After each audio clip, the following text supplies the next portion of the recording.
जय हिंद साथियों, मैं आपका साथी ए.के. खत्री। हम लोग कक्षा 8 की पुस्तक पढ़ रहे थे और हम लोगों ने 12 चैप्टर पढ़ लिए। आज 13वां और इस किताब का अंतिम अध्याय है जो हम पढ़ेंगे। और भारत में निर्वाचन आयोग या पंचायती राज जैसे कुछ भी अगर आपके सिलेबस में लिखा है तो आपके लिए पाठ उपयोगी है। तो हम पढ़ रहे हैं ये पाठ। 15 अगस्त 1947 को ब्रिटिश शासन से मुक्त होकर स्वतंत्र भारत ने लोकतांत्रिक शासन प्रणाली को अपनाया। आप कह रहे हैं 15 अगस्त 1947 को भारत आजाद होगा किससे? ब्रिटिश शासन से, अंग्रेजों से।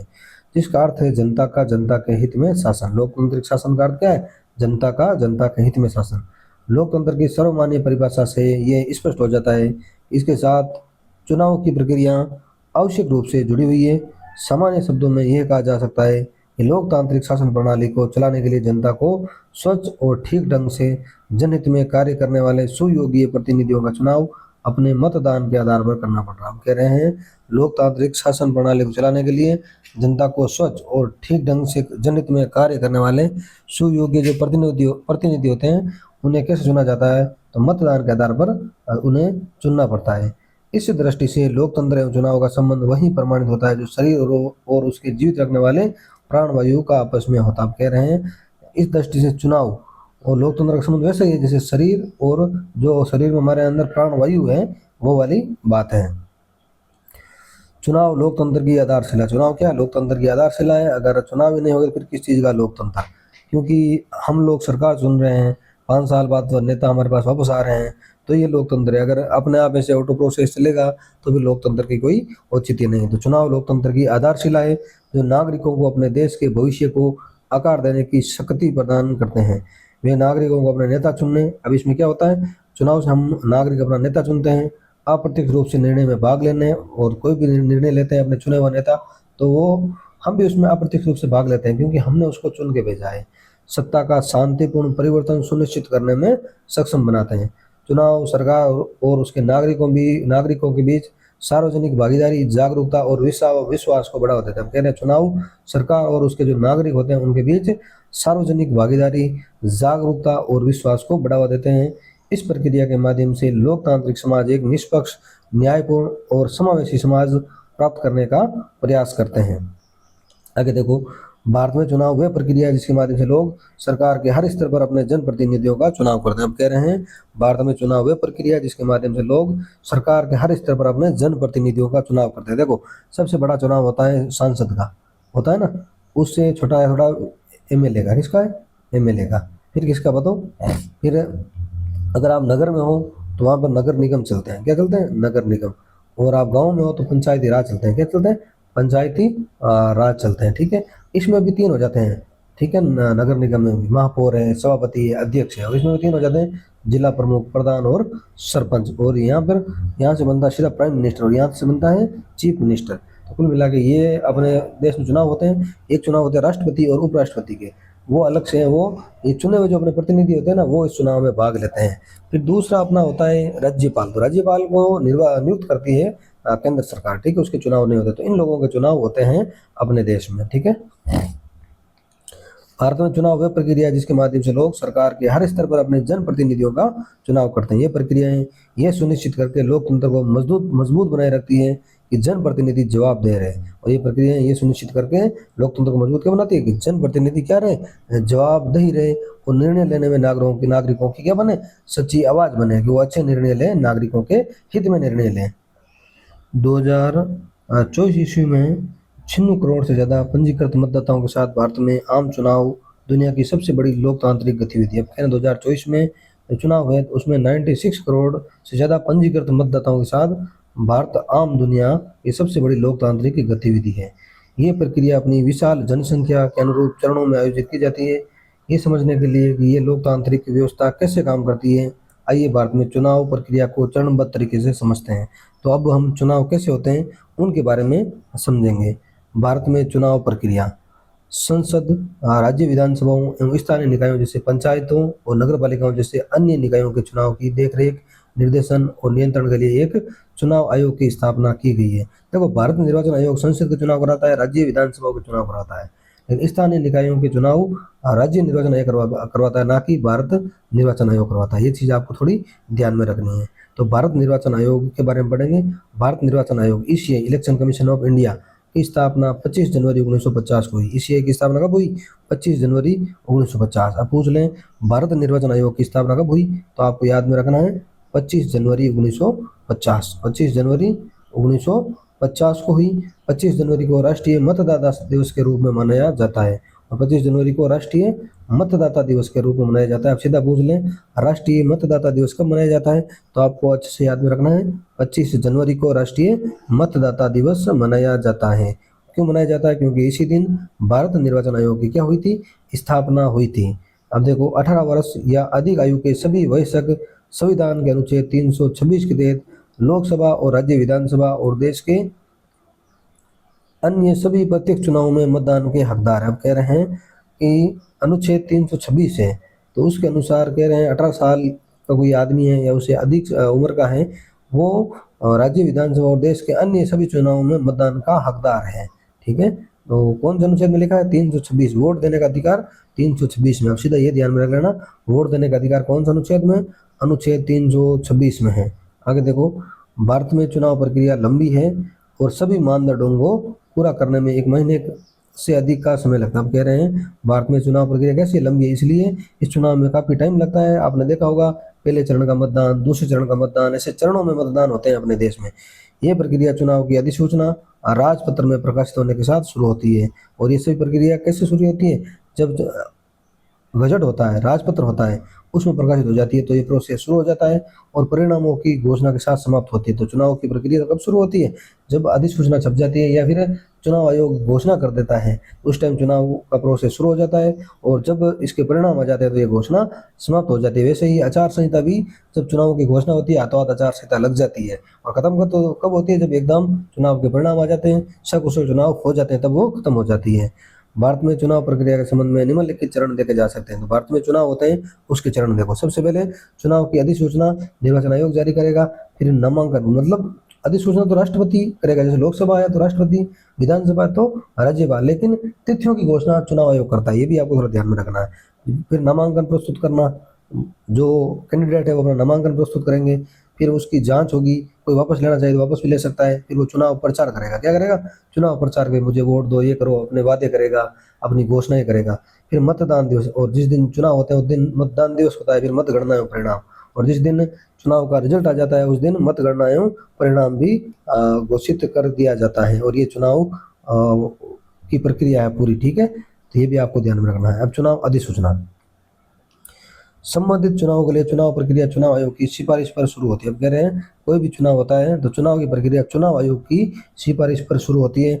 लोकसभा के मामले में भारत के राष्ट्रपति, और राज्य विधानसभा के मामले में राज्यपाल चुनाव की अधिसूचना राजपत्र में प्रकाशित करते हैं। हमने भी सुना ना कि भाई तिथियों की घोषणा तो निर्वाचन आयोग करता है, चुनाव के डेट की घोषणा निर्वाचन आयोग करता है, लेकिन अधिसूचना अगर लोकसभा के चुनाव है तो भारत का राष्ट्रपति, अगर विधानसभा का चुनाव है तो राज्यपाल राजपत्र में अधिसूचना या प्रकाशित करते हैं। ठीक है, गजट नोटिफिकेशन आपने सुना होगा। ठीक है, तो नामांकन प्रस्तुत करना, अधिसूचना का काम हो गया। अधिसूचना राज्यपाल या राष्ट्रपति जारी कर देते हैं। अब उम्मीदवार अपना नामांकन प्रस्तुत करते हैं। भाई कोई चुनाव होते हैं, जैसे लोकसभा के चुनाव है तो राष्ट्रपति ने अधिसूचना जारी कर दी, विधानसभा के है तो राज्यपाल ने जारी कर दी। अधिसूचना जारी करने के बाद जो उम्मीदवार इच्छुक होते हैं, जो कैंडिडेट होते हैं, वो नामांकन अपना प्रस्तुत करते हैं आरओ के पास। ठीक है, तो उम्मीदवार बनने की इच्छा रखने वाले व्यक्ति को निर्धारित प्रपत्र में नामांकन पत्र प्रस्तुत करना होगा। अब जो भी चुनाव लड़ रहा है तो एक निर्धारित प्रपत्र होता है, उसमें अपना नामांकन प्रस्तुत करना होगा, जिसमें उसका नाम होगा, उम्र होगी, डाक का पता होगा, और मतदाता सूची में क्रमांक अंकित होगा कि भाई कितने नंबर का ये मतदाता है। प्रत्येक उम्मीदवार को शपथ या प्रतिज्ञान लेना आवश्यक है, और जो भी उम्मीदवार होगा वो शपथ लेगा, प्रतिज्ञान लेगा।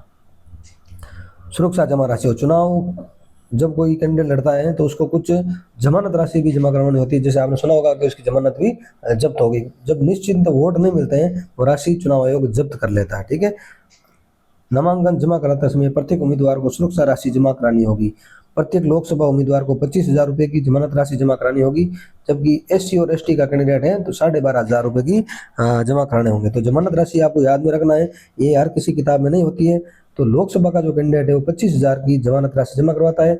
अगर कैंडिडेट एससी और एसटी का है तो इससे आधा यानी 12,500 रुपये की जमानत राशि जमा कराता है। राज्य विधानसभा के लिए उम्मीदवारों को 10,000 रुपये जमा कराना होगा। राज्य विधानसभा का चुनाव है तो कितने जमा करवाएंगे?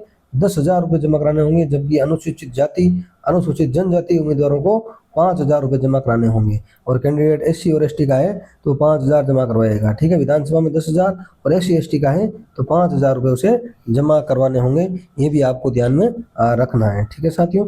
तो कुल मिला के लोकसभा में 25,000 राशि है और राज्यसभा में नहीं, विधानसभा में 10,000 है, ठीक है, क्योंकि राज्यसभा के तो अलग चुनाव होते हैं, तो ये आपको ध्यान में रखना है। SC ST का है तो लोकसभा में 12,500, विधानसभा में 5,000 रुपये।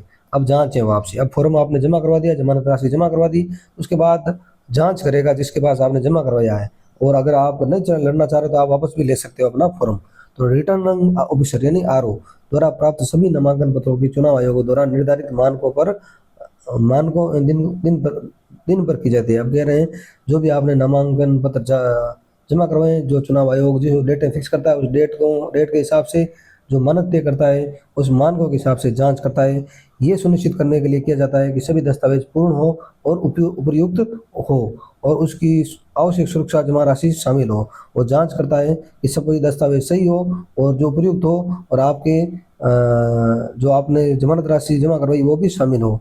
नामांकन पत्रों की जांच के बाद उम्मीदवार द्वारा अपना नाम पुनः वापस लेने का दिन अगला दिन होता है, और फॉर्मों की जांच होगी तो उसका अगला दिन, जैसे जो डेट होती है, डेट इसलिए नहीं दी क्योंकि हर चुनाव की डेट अलग होती है, तो जांच कर ली तो उसके बाद नहीं होता तो उसका अगला दिन, जैसे भाई आज आपने जांच हो गई अपने फार्मों की तो अगले दिन आप अपना फार्म वापस उठा सकते हो। अगर आपने छात्र राजनीति में भाग लिया है या पॉलिटिक्स में आप इच्छा रखते हो तो आपको शायद मेरे हिसाब से इसकी जानकारी होगी, है ना। आगे देखो, निम्नलिखित किसी भी कारण से रिटर्निंग अधिकारी द्वारा नामांकन खारिज किया जा सकता है। कई बार हमने सुना है कि RO द्वारा नामांकन खारिज कर दिया गया, तो खारिज के कारण क्या है ये भी ध्यान में रखना। सीधा क्वेश्चन आ जाएगा कि किसी भी उम्मीदवार का नामांकन रद्द क्यों होता है, क्यों नहीं होता है, ठीक है, कौन सा सही है कौन सा गलत है, तो ये क्वेश्चन यहाँ सही होगा।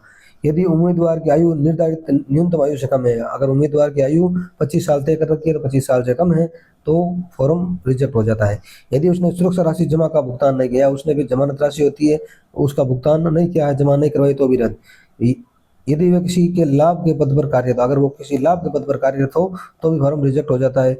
यदि वे देश में कहीं मतदान करने के लिए पंजीकृत नहीं है, अगर वे किसी की मतदाता सूची में उसका नाम नहीं है तो भी उसका फॉर्म रद्द कर दिया जाता है। तो ये मोटे मोटे 4 कारण हैं, इन कारणों को आपको ध्यान में रखना है। अब फॉर्म जमा करवा दिया आपने, फॉर्म आपका सही हो गया, जिसको वापस लेना था वापस ले लिया। अब शुरू होता है चुनावी रण यानी चुनावी अभियान। वह प्रक्रिया जिसके द्वारा एक उम्मीदवार अपनी नीतियों, चुनाव घोषणा पत्र के आधार पर मतदाताओं के साथ प्रभावी संवाद स्थापित कर अपने पक्ष में मतदान करने के लिए उन्हें क्या करता है, प्रेरित करता है, वही प्रचार कहलाता है। अब सीधा क्वेश्चन आ जाए कि चुनाव प्रचार किसे कहते हैं, बताओ चुनाव प्रचार किसे कहते हैं। मेंस में ये क्वेश्चन पूछ लिया जाता है आराम से, तो ये आपको थोड़ा पता होना चाहिए प्रचार किसे कहते हैं।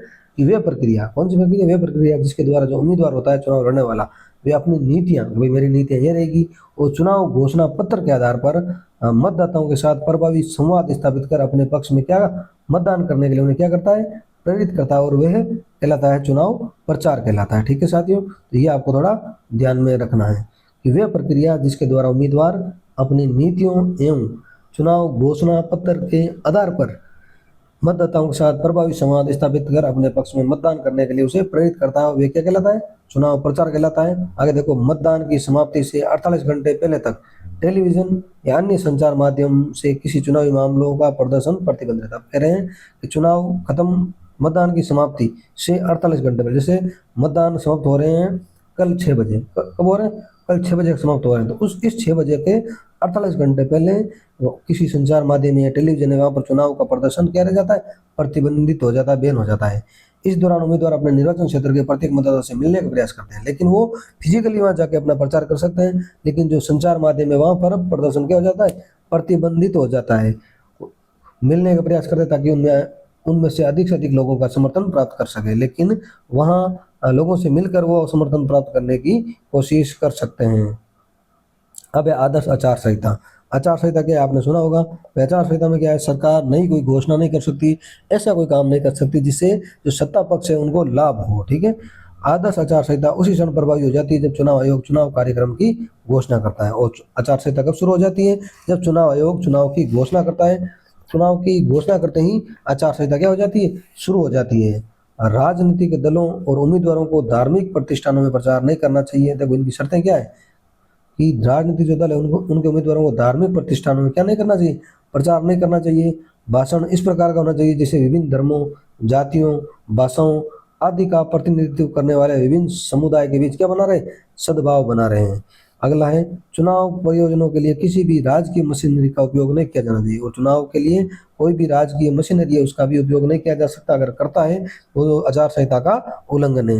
एक बार चुनाव की तारीखों की घोषणा हो जाने के बाद कोई नया अनुदान, योजना या परियोजना शुरू नहीं की जा सकती। अब कह रहे हैं एक बार चुनाव तारीखों की क्या हो गई, घोषणा हो गई, तो कोई नया अनुदान, कोई नई योजना या परियोजना शुरू नहीं की जा सकती है। आगे देखो मतदान, मतगणना और परिणाम। अब कह रहे हैं भाई वोट हो गए और प्रचार हो गया, सब चीजें हो गई, लास्ट में मतदान होता है, मतदान के बाद मतगणना होती है, फिर परिणाम की घोषणा होती है। अब देखो प्रत्येक निर्वाचन क्षेत्र में मतदाताओं की संख्या के अनुरूप मतदान केंद्र स्थापित किया जाता है। अब कह रहे हैं प्रत्येक निर्वाचन क्षेत्र होता है वहां पर कितने मतदाता है उनकी संख्या के अनुरूप मतदान केंद्र स्थापित किए जाते हैं। प्रक्रिया में सहायता के लिए प्रत्येक बूथ पर एक पीठासीन अधिकारी नियुक्त किया जाता है। अब कह रहे हैं प्रक्रिया में हेल्प के लिए प्रत्येक बूथ पर एक पीठासीन अधिकारी, कौन, एक पीठासीन पीआरओ नियुक्त किया जाता है जो मतदान अधिकारियों के साथ काम करता है, और हम लोग पीआरओ भी बनते हैं, ठीक है ना। तो सब काम करने पड़ते हैं गवर्नमेंट कर्मचारी को, तो मतदान अधिकारियों के साथ वो काम करता है। पीआरओ होता है, उसके साथ 3 आदमी होते हैं, ठीक है ना।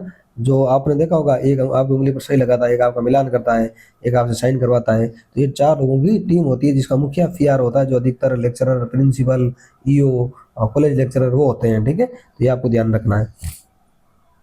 एक बार मतदान हो जाने के बाद मतगणना के पश्चात निर्वाचन आयोग परिणाम घोषित करता है। आप कह रहे हैं एक बार मतदान हो गया और मतगणना के पश्चात निर्वाचन आयोग परिणाम क्या करता है, घोषित करता है। अब है ईवीएम मशीन। देखो ईवीएम मशीन आपने देखी होगी, देखो ये ईवीएम, ये तो है वो उसमें पर्ची गिरती है ना, शायद वो है ना, ये पर्ची वाली है, वीवीपैट बोलते हैं जिसे आजकल नया लगता है, ये ईवीएम मशीन है, इसको कंट्रोल करती है, ये कंट्रोल यूनिट है, ठीक है। अब वे की जांच।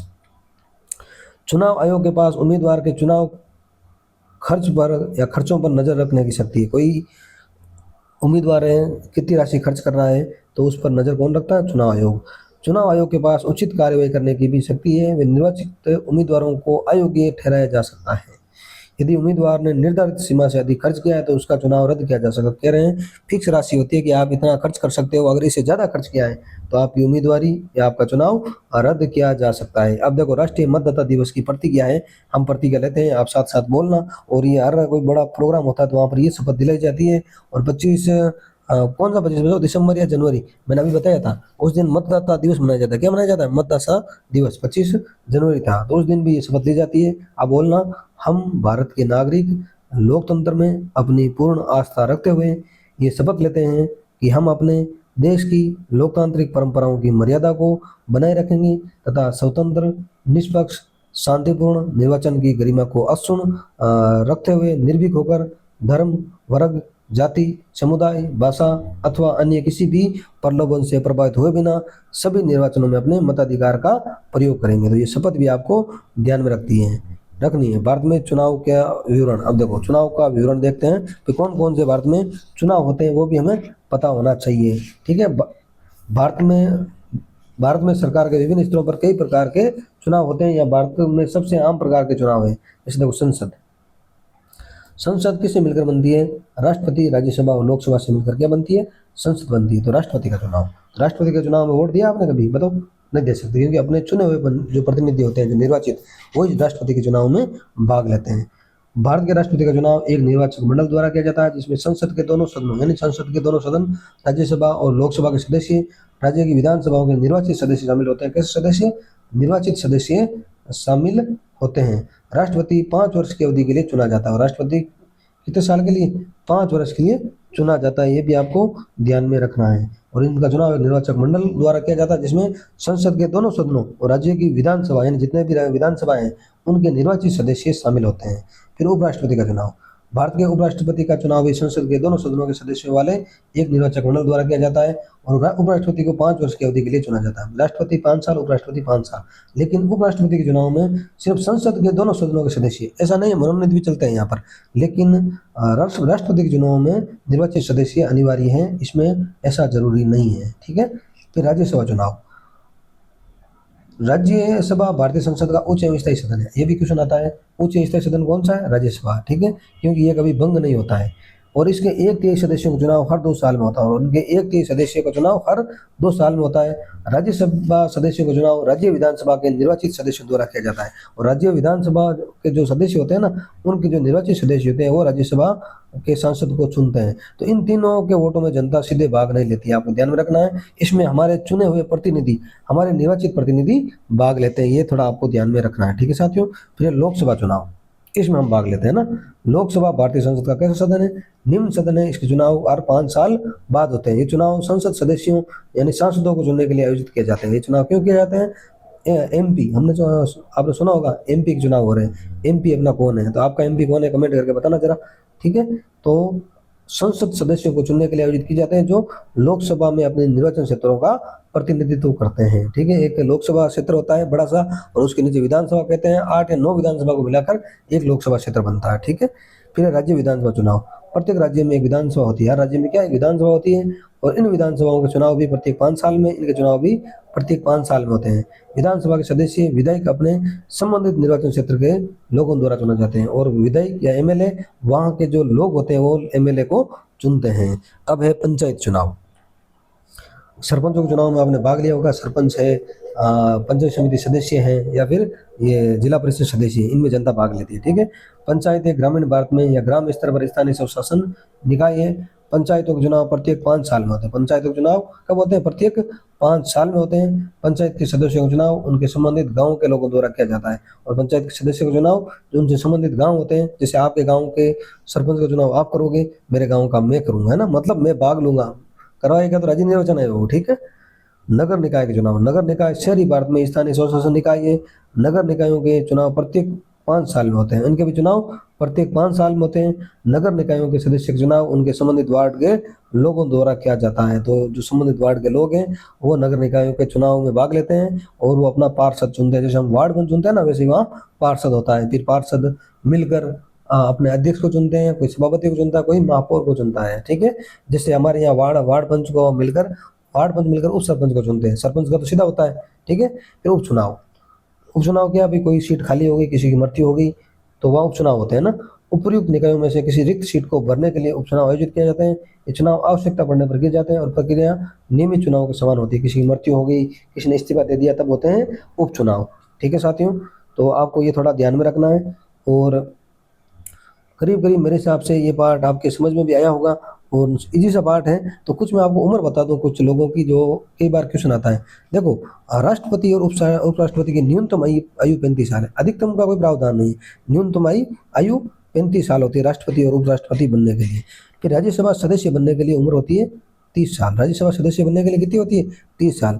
लोकसभा यानी एमएलए बनना हो या फिर एमपी बनना हो तो उम्र होती है 25 साल। कितनी होती है? 25 साल। अगर आपको नगरीय निकाय का सदस्य बनना है या पंचायत का सदस्य बनना है तो आपकी उम्र होती है 21 साल। तो आयु का ध्यान में रखना, राष्ट्रपति उपराष्ट्रपति 35 साल, और राज्यसभा सदस्य बनना है तो 30 साल, लोकसभा और विधानसभा बनना है 25 साल, अगर नगरीय निकाय या पंचायती राज में आपको भाग लेना है तो 21 साल की आपकी आयु होना अनिवार्य है, जरूरी है ना। तो ये आपको थोड़ा सा ध्यान में रखना है। और एक बात मैंने और बताई है कि राष्ट्रपति, उपराष्ट्रपति, लोकसभा, राज्यसभा और राज्य विधानसभाओं का चुनाव कौन करवाता है? भारत निर्वाचन आयोग करवाता है, ठीक है। ये भी आपको ध्यान में रखना है। लेकिन पंचायती राज एवं नगर निकाय का चुनाव राज्य निर्वाचन आयोग करवाता है, ठीक है। छोटी सी चीजें आपको थोड़ा सा ध्यान में रख लेना है। अब हम देखते हैं कुछ क्वेश्चन। बताओ, भारत निर्वाचन आयोग की स्थापना कब हुई? भारत निर्वाचन आयोग की स्थापना कब हुई? 25 जनवरी 1950। कब हुई? 25 जनवरी 1950 को भारत निर्वाचन आयोग की क्या हुई? स्थापना हुई। राज्य विधानसभा चुनाव की अधिसूचना कौन जारी करता है? तो राज्य विधानसभा चुनाव की राष्ट्रपति करता है और इसकी लोकसभा के चुनाव की अधिसूचना कौन जारी करता है? राष्ट्रपति करता है, ठीक है। और राज्य विधानसभा की राज्यपाल, संबंधित राज्यपाल, है ना। आगे देखो, पंचायत एवं नगर निकाय के निर्वाचन किसके निर्देशन एवं नियंत्रण में होते हैं? बताओ, तो राज्य निर्वाचन आयोग के। अब लोकसभा, राज्यसभा, राष्ट्रपति, उपराष्ट्रपति के भारत निर्वाचन आयोग के निर्देशन एवं नियंत्रण में होते हैं। आगे देखो, आदर्श आचार संहिता की अनुपालना की निगरानी किसके द्वारा की जाती है?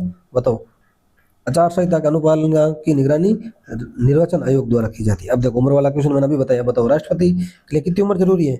35 साल। कितनी? 35 साल। राज्यसभा सदस्य के लिए 30 साल। कितनी? 30 साल। विधानसभा 25 साल। पंचायत समिति सदस्य 21 साल, ठीक है। तो ये आपको ध्यान रखना है। अब राष्ट्रीय मतदाता दिवस कब मनाया जाता है? 25 जनवरी को। कब मनाया जाता है? 25 जनवरी को। हमने अभी बात करी थी। फिर लोकसभा का चुनाव कितने वर्ष बाद होता है? तो 5 वर्ष बाद लोकसभा का चुनाव होता है, ठीक है। फिर है संसद का कौन सा सदन विघटित नहीं किया जा सकता, यानी स्थायी सदन कौन सा है, बताओ राज्यसभा कौन सा है, राज्यसभा स्थायी सदन है, इसलिए इसे विघटित नहीं किया जा सकता। ठीक है साथियों, हमने कक्षा 8 की पुस्तक पढ़ने की कोशिश करी और उम्मीद है आपको इससे डेफिनेटली बहुत ज़्यादा फायदा मिलेगा। और अगर आपका अच्छा रेस्पॉन्स रहा तो हम 7वीं क्लास की किताब शुरू करेंगे। आप कमेंट करके मुझे बताना कि 7वीं क्लास की हमें पढ़नी चाहिए या फिर एक ही खूब है, तो आप मुझे कमेंट करना। अगर आपका अच्छा रेस्पॉन्स रहा तो हम 6 से 10 तक की सारी किताबें इसी तरह इससे अच्छे ढंग से पढ़ने की कोशिश करेंगे। ठीक है साथियों, मिलते हैं किसी नए टॉपिक के साथ, तब तक के लिए जय हिंद, जय भारत।